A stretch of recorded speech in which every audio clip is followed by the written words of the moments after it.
Hey guys, myself here, and today I want to share with you guys my thoughts on iOS 11 official release version right here, which is running on this iPhone 7 Plus in comparison to iOS 10.3.3, and the reasons why you should reconsider updating immediately to iOS 11. Apple is set to be releasing iOS 11 to the general public on September the 19th, and in this video I'm going to show you a few reasons why you should reconsider in case you were planning to update. So let's begin. The first thing I want to share with you guys is a time lapse of a video that I captured of both iPhones. iPhone on the left running 10.3.3, on the right running iOS 11.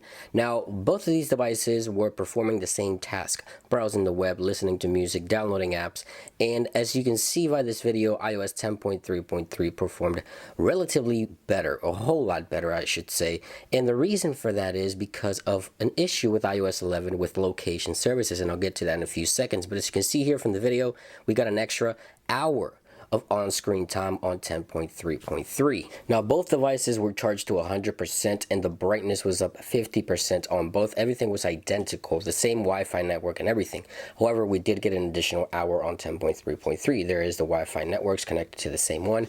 Now, here is the location services issue. You see here in the App Store automatically tracking your location, whether you let it or not. Now, this application, the App Store, is an app that you cannot delete from the iPhone, and this application, even if you set it to location services here only while using the application, it will start tracking your location, unlike iOS 10.3.3, as you can see there. And that also goes for other applications as well. Even though I did launch the application, it shouldn't really start tracking my location until I go to the search tab. Now, the reason why the App Store will use location services is, for example, your local news stations, your local weather. When you go to search, it would also populate here the results, those types of applications. So those apps also get exposure. So the location services works that way in the App Store. However, the new App Store continues to track the location constantly. So if you're downloading apps, not only that, when you go to download applications in iOS 11, let's go here to the free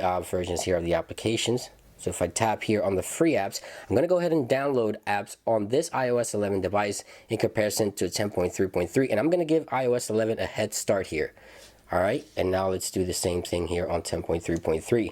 Take a look on your screens here, which one performs faster. And as you can see here, iOS 10.3.3 installing applications faster than iOS 11. Now, iOS 11, yes, it is the first release, and this is the reason why I don't recommend installing it at this moment until we see iOS 11.1 or so.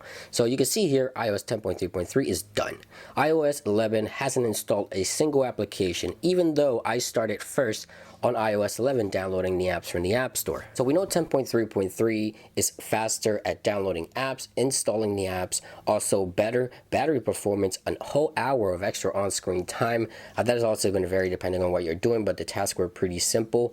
And let's see what the performance is like and run a Geekbench score test here to see what the results may be. Now, I want to go ahead and hold the power button here and then hold down on the home button to quit everything and kill everything that's running in the background to make this test as fair as possible to see what do we get in terms of performance. So I'm going to go ahead and launch the Geekbench app here and then go ahead and run the test to see what that looks like.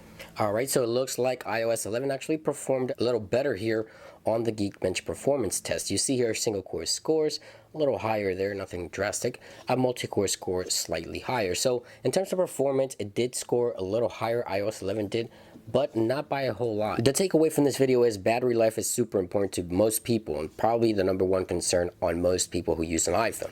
So iOS 11 in comparison to 10.3.3 does not perform better, so I would recommend staying on 10.3.3 if you're already there, and then wait for Apple to release another software update to kind of get all the kinks sorted out and kind of fix the whole location services issue where it continuously tracks your location. If you don't allow the application, it won't track the location, but how are you going to use GPS if you turn these options off? How are you going to use the weather and the App Store in some cases and other options and other things within the phone? You do need location services, but you want them to only work when you're actually using them. So in this case, iOS 11, I don't think it's ready for those who care about the battery performance on the device. Let me know what you think in the comments down below. Hope you guys enjoyed the video, and I'll see you on the next one. Peace.